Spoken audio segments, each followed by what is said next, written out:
Tonight, Tales of Tomorrow presents Past Tense, starring Boris Karloff, with Robert Simon and Catherine Mesco.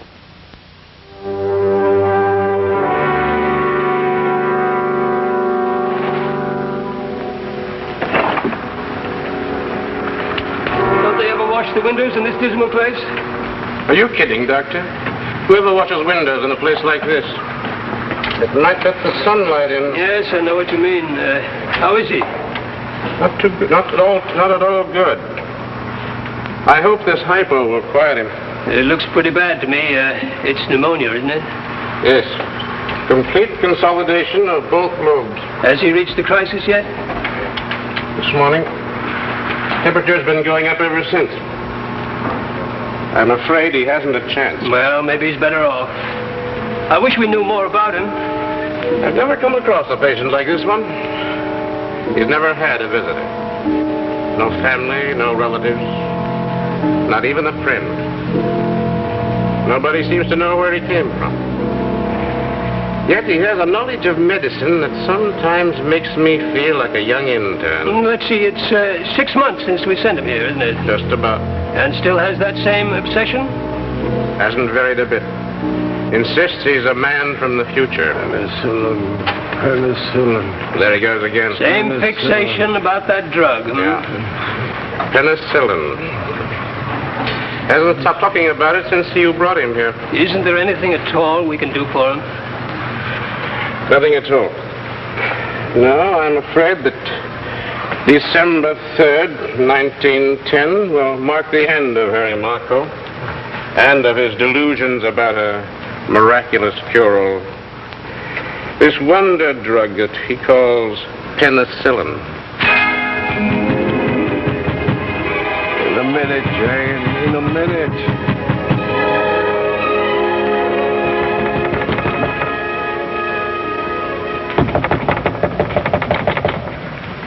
In a minute, nothing.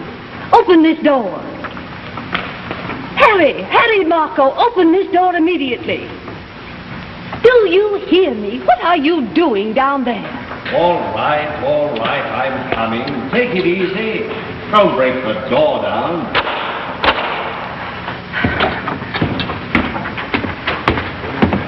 What's the matter now? What's the matter? A patient is waiting for you, and I've been buzzing for 15 minutes. Oh, let him wait. I'm busy. Now, look here, Harry Marco. Instead of fooling around down here, you should be in your office taking care of your patients.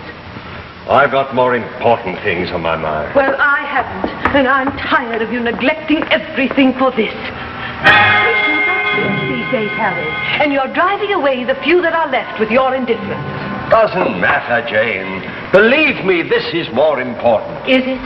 Well, I'm tired of making excuses and hiding from bill collectors while you waste your time on this fantastic, stupid comic book idea of yours, a time machine. Comic book idea, eh? What would you say, Jane, if I told you that I'd finally solved the riddle of time? That with this machine I can go back in time, go back as far as I like, to any point in history. What would you say then? I'd say you're crazy. Well, we'll see if I'm crazy or not. I tell you, Jane, I'm tired of being poor. Tired of treating colds and bellyaches, turning out at all hours of the night whenever somebody's baby has the colic. What about the patient upstairs? He won't wait much longer. Let him go. I'm busy. Busy? What are you trying to do?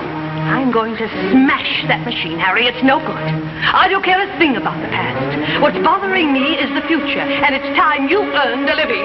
Stop it! Stop it, I say! Now get out of here. Get out! Don't you ever try to touch that machine again. Harry Marco, I'm going to smash that machine if it's the last thing I do.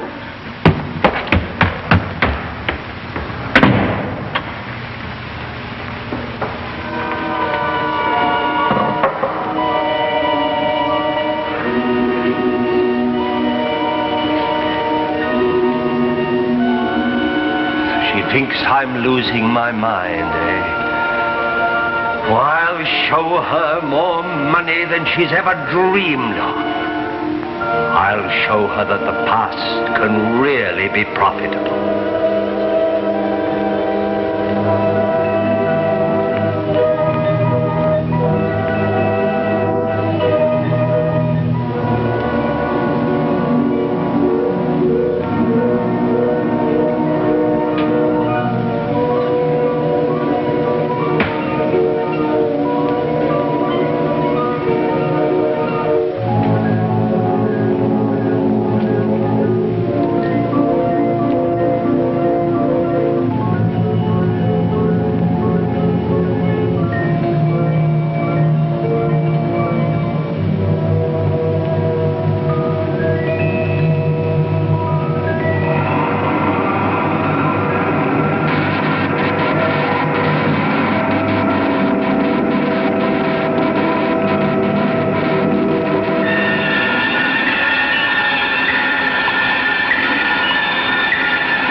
My time machine works.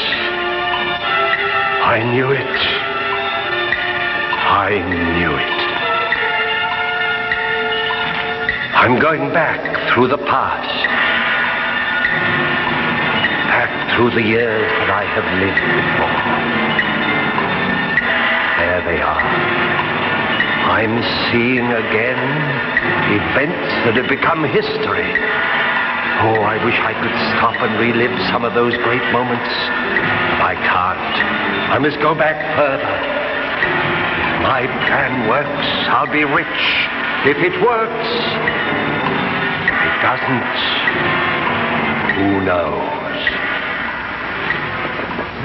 But I think you should listen to this man, Dr. Giles. Nonsense. I can't listen to every crackpot who comes here with a magic potion. But this man seems to know what he's talking about. He's not a harebrained chemist. He's a doctor. I never heard of him. Neither have I, but I'm convinced that he had something. All right. Bring him in. I'll let him have 5 minutes. 5 minutes will be enough. Dr. Marco. Dr. Harry Marco, this is our director, Dr. How do you do? You seem to be rather dressed in a rather unusual fashion. Where do you come from? Does that really matter? Well, no, I guess not. Well, what's this cure-all you bewitched Dr. Lasky with? I didn't exactly say it was a cure-all. It's by no means a cure-all. But it will cure a great many diseases that you now think fatal. Oh, well, where is it? Let's have a look at this miracle drug. There it is, Doctor. It's an odd-looking container. What's it made of? The scale of a dragon and the tooth of a wolf? A very literate question, Doctor. But this is no witch's brew. If you're not interested, I'm sure some of your competitors will be. Oh, just a moment, Doctor. Just a minute. You seem to be rather sure of yourself. Just what do you want? I want $250,000 in U.S. Treasury bonds maturing in 30 years, maturing in 1953. $250,000? For what? For an untried medicine that you claim is a panacea? Dr. Lasky here tells me that you have an arrangement with the Mercy Hospital to test new medicines on ward patients. Well, that's right, but only after the drugs have passed the lab stage. I understand your position. I appreciate it. Unfortunately, I haven't time for long, drawn-out, tedious lab tests. But give me one of your sickest patients. Someone who is far gone with pneumonia, meningitis, gas gangrene, and let me show you what this drug can do. Oh, you should know better than that, Doctor. I can't sanction using an unknown drug on patients. What do you call this medicine? Afraid the name won't mean very much, dear. Its name is penicillin. Penicillin, huh? That's a very fancy name. Well, the answer is no. And I'm surprised at you, Dr. Lassie, for condoning such an unethical idea. Now, if you gentlemen will excuse me, I have more important things to do. He doesn't know what he's passing up. Well, thanks, Lasky. You tried anyhow. Wait. I may be sticking my neck out, but I believe you. There's a patient in the ward, a young girl, type 4 pneumonia. She can't last more than a few hours. Come on, what are we waiting for? Wait a minute. This could mean my finish.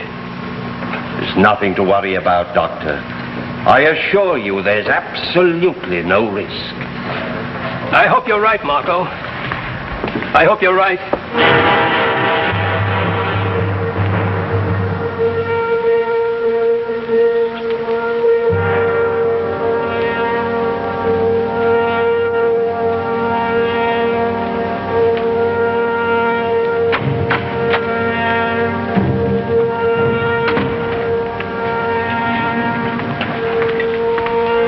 Has there been any change? She's worse, Doctor. Do you want to listen to her chest? Yes.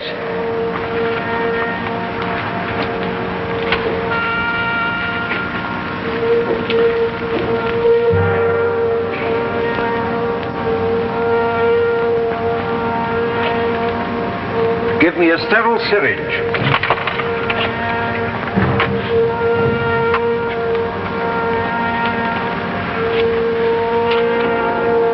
I'm going to give her 300,000 units. We'll repeat the dose in an hour.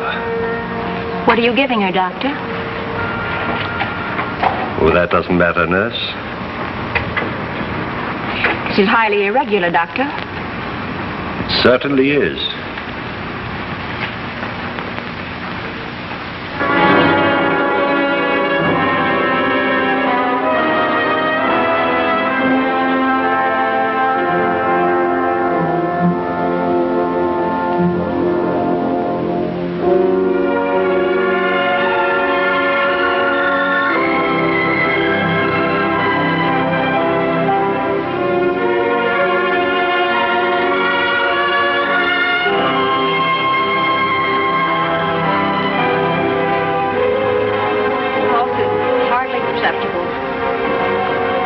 I'm going to give her another 300,000 units.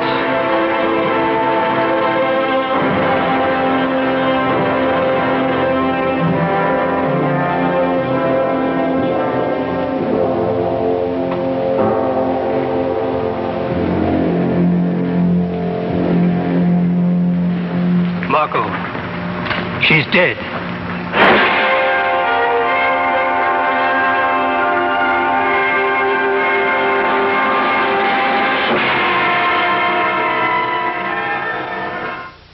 Now back to our story, Past Tense, starring Boris Karloff.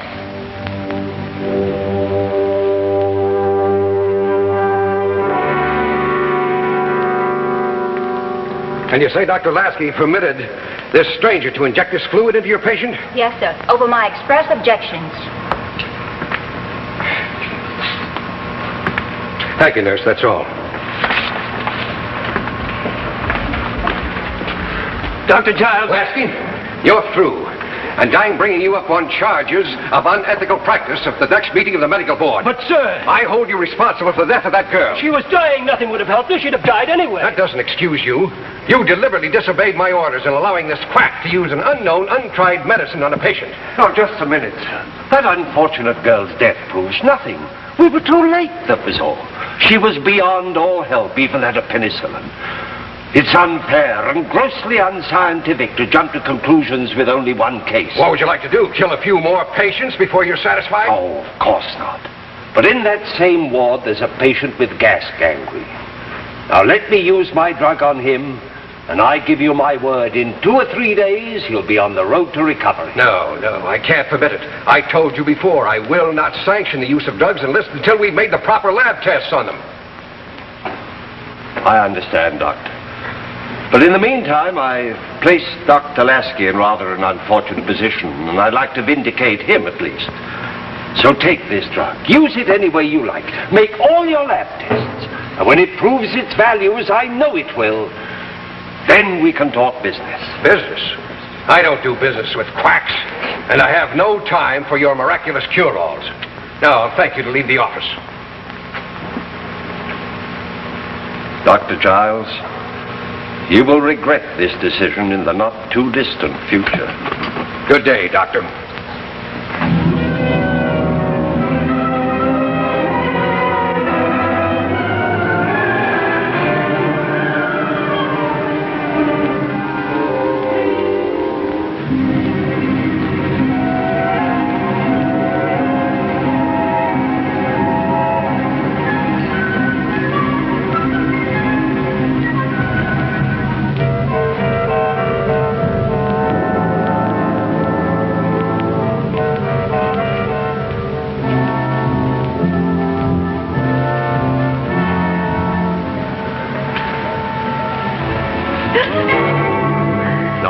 of smashing the machine again, are you? You startled me.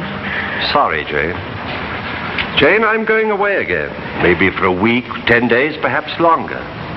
But don't disturb anything in this room and keep the door locked. Where are you going, Harry? Does that make any difference? Well, I would like to know what you're up to.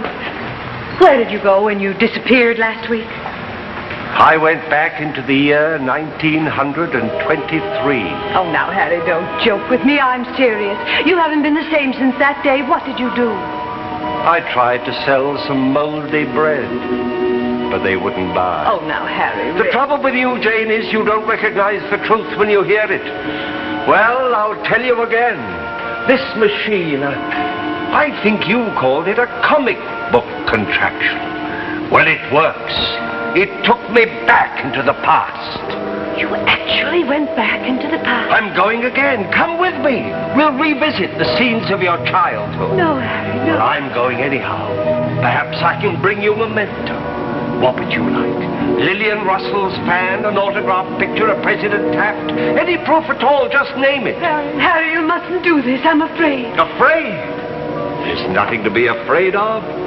It's as safe as a baby. Oh, Harry, I'm not thinking of the machine. It's just that, well, if what you say is true, you're tampering with something beyond your control, and you shouldn't do it, Harry. It's wrong. Wrong? What's wrong about it? Some people look to the future for their success.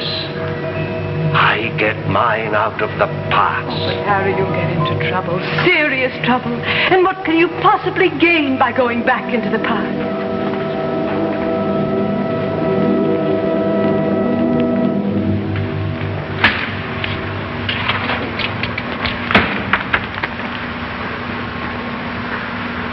I wanted to bring them the benefits of penicillin. 30 years before its time. But they wouldn't listen to me. They laughed at me and threw me out. But this time, I'm going back even further into the past. Back to 1910. What's more, I'll go to the same company. This time they'll pay. And pay plenty. Harry Mocko, you're not going. Oh, I should have smashed this machine weeks ago. Harry, I beg you, destroy it. Promise me you won't go. I have a feeling that something terrible's going to happen. Maybe you're right, Jane, dear. But I must make just this one last journey, and I'll come back with more than enough to take care of us for the rest of our lives. Then I'll smash the machine. Harry, I give you my word. Now go.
Tell me some more about this wonder drug, Dr. Marco. Oh, there's no use talking about it anymore, Dr. Giles. Let me demonstrate it for Come you. now, you don't expect me to use this stuff on human beings before it's been tested, do you? But it's been tested over and over again. Where?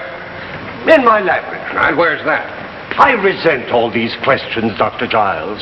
If you have any doubts as to my integrity... But just a minute now. Just hold on a moment. I don't doubt your integrity. And I'm very much interested in you and your drug. Sit down. No, I've very little time. Tell me some more about the drug. Why should I tell you again? I know I'm wasting my time Not here. at all. Not at all. By the way, Marco, you are a physician, aren't you? That's insulting, Dr. Giles. What's the meaning of this? Simply this. You're a fraud, Marco. I'm having you arrested for posing as a physician. But I am a physician. Dr. Lasky, you know me. Tell him. I've searched every available record, sir. Marco's name isn't listed in any of them. Just as I suspected. But you're mistaken. I'm a graduate of Bellevue. What year? 1926. I know this is hard to believe, but here, take this drug, use it. I give it to you freely. Believe me, it'll cure almost anything. I've used it in hundreds of cases. It's a fungus made from bread mold, just ordinary bread mold. Well, I have bread mold. Dr. Lasky, you're my friend. You know me. You helped me. You believed in me. Take him out. No, I'm not insane. Take your hands off me. I came here to try to help you. I came out of the future from 1953. I came in a machine, a time machine. A time machine, eh? Go with the officer, Marco. Go where? To the hospital. You'll get well. No, I won't. All right, doctor. We give you a lot of bread mold. You can make all the penicillin you want. No, use that drug. Use it. It'll save countless lives.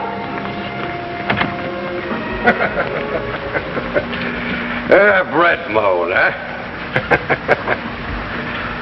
Yeah. Poor fella. No, it's a curious thing. I checked on that home address he gave us. There's a Harry Marco living there, all right. But he's only a boy.